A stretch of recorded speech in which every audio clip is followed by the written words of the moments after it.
And the gentleman from Alabama is now recognized for 4 minutes. Thank you, Mr. Chairman.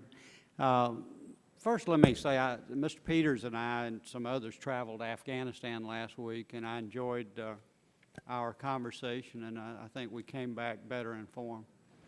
I think you have a good member in Mr. Peters, so I want to say. Thank you. We can arrange for you to say that in Michigan. Thank you. Mr. Chairman, we all want the same thing. We want every American who wants a job to have a job. We want those jobs to be real productive employment. And a jobless recovery is no recovery for the millions of Americans on the unemployment line, and that's basically what we have. I'm really surprised that we're even debating the need for a new stimulus in light of our experience with the old stimulus.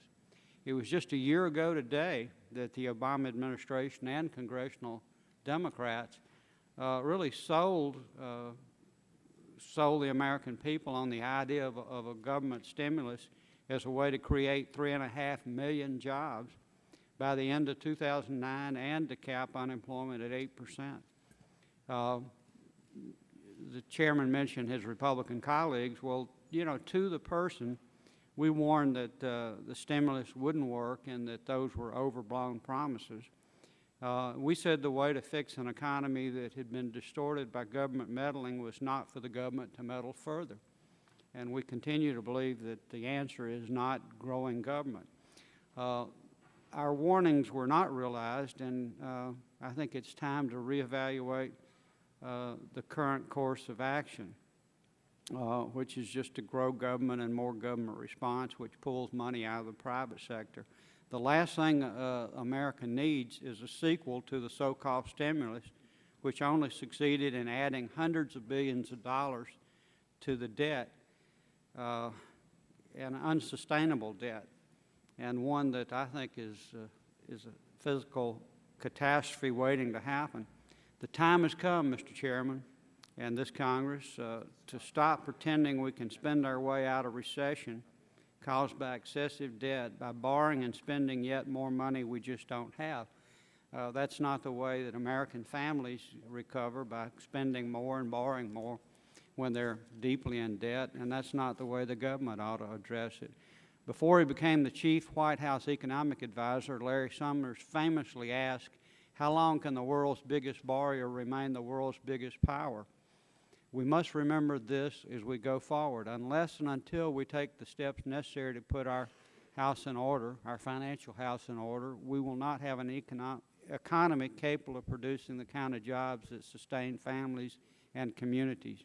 We can't continue to waste billions of taxpayers' dollars on job creation schemes which fail to produce jobs.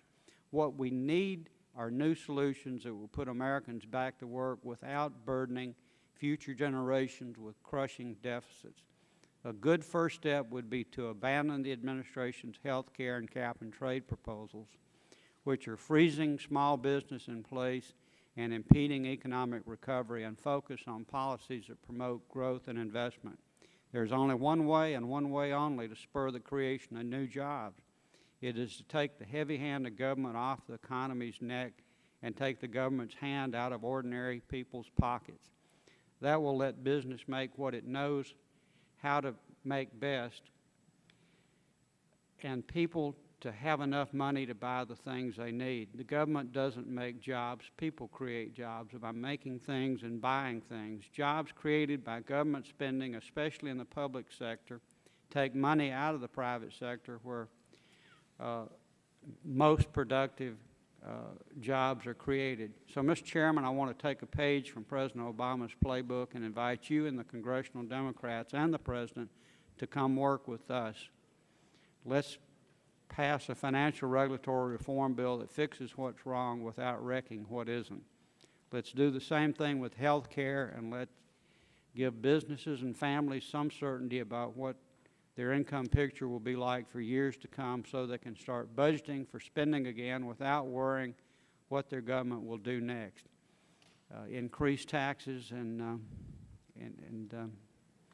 failure to be able to meet our obligations. Thank you again, Mr. Chairman, for holding this hearing. I look forward to the testimony of the witnesses.